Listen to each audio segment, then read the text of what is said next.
이번에 다룰 내용은 교통사고 부상으로 해서 장애가 예상되는 사건들은 민사 손해배상 청구 소송을 하게 됩니다. 청구 소송을 하게 되는 경우에 있어서 절차상 하나가 장애 판단을 위해 신체 감정이라는 것을 해야 되는데, 신체 감정이 소송 기간이 상당히 긴 기간, 상당히 중요한 기간을 차지하는데, 신체 감정의 절차나 소요되는 기간에 대해서 간략하게 한번 다뤄보도록 하겠습니다. 신체 감정, 말 그 자체로 부상의 정도에 따라서 이 환자가 어느 정도 부상의 후유증이 발생할 수 있느냐, 그 장애에 대한 척도를 노동 상실률, 맥브라이드 방식 장애율로 평가하는 것이 신체 감정의 절차입니다. 소송을 하게 되면 소장을 접수하겠죠. 소장을 접수한 뒤에 환자의 부상의 병명, 부상에 따라서 신체 감정 과목을 선정해야 됩니다. 신체 감정 과목을 선정해서 소장을 접수한 뒤에 진단서와 진료 기록을 포함해서 법원에 신체 감정을 어떤 과목을 신청을 하게 됩니다. 그럼 신청 감정을 과목을 신청하게 되면은 법원에서는 감정 과목에 해당되는 병원 감정 의사를 지정을 해서 결정을 하게 되는데, 신체 감정 과목에 대한 각 병원별 감정 의사가 예를 들어서 서울 같은 경우에는 대학병원에 일정 감정 의사들이 위촉이 되어 있습니다. 그럼 그쪽에다가 이제 공문을 보내서 신체 감정을 신청을 하고, 감정 의사가 감정을 하겠다고 받아들이면은 피해자 측에 통보를 하고, 피해자 측은 감정 병원에 연락을 해서 감정 일자를 잡아서 감정에 응하게 됩니다. 감정 과목을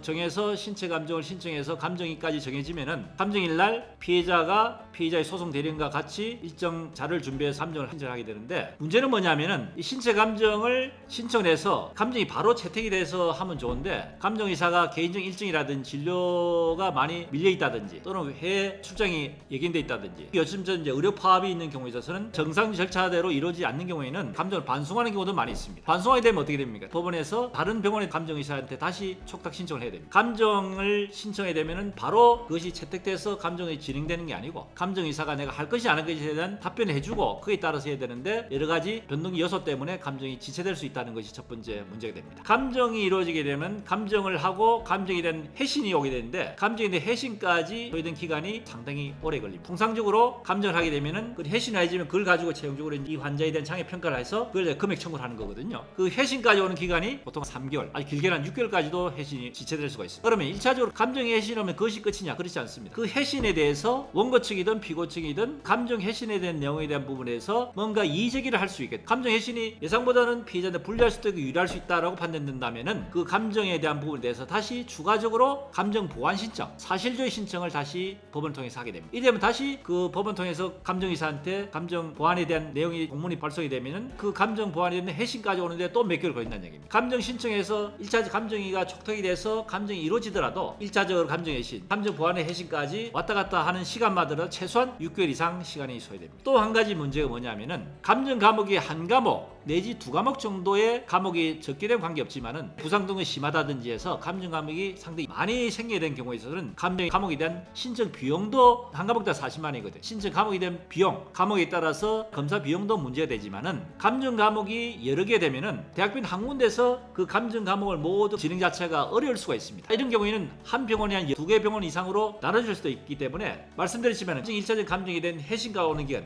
또시 감정 보완과 회신 기간까지도 상당히 오랜 기간이 되는데, 이 감정 과목이 여러 개 되면 어떻게 되겠습니까? 그만큼 비용과 시간과 여러 가지 절차가 복잡해지겠죠. 신청 감정이 반드시 필요하지만은 감정 과목 신청을 효율적으로 어떻게 할 것이 꼭 필요한 감정 과목 신청, 그리고 감정 과목에 있어서 어떻게 준비를 하고 어떻게 진행한 건지에 대해서 이 시간적 문제뿐만 아니고 감정 회신 내용이 상당히 중요합니다. 감정 회신이 한번 오게 되면은 그것이 거의 그대로 판결에 바로 영향을 미치기 때문에, 감정 결과가 잘못되더라도 그에 대해서 재감정 신청을 한 데서 법원에 받아지지 않습니다. 그만큼 1차적 감정의 회신까지 시간이 좀 걸릴 수 있지만은, 감정 회신까지에 대한 그 절차에 대해서 굉장히 신중하게 충분히 준비를 해서 잘 진행해서 신체 감정 회신이 잘 나와야지만 판결에도 상당히 좋은 결과를 일으킬 수 있기 때문에, 감정에 대한 준비 절차는 이런 사건을 많이 다룬 변호사 사무실의 역할이 더욱더 중요한 내용을 다시 한번 강조드립니다. 도움이 되었습니까? 구독, 좋아요, 알림 설정 부탁드립니다.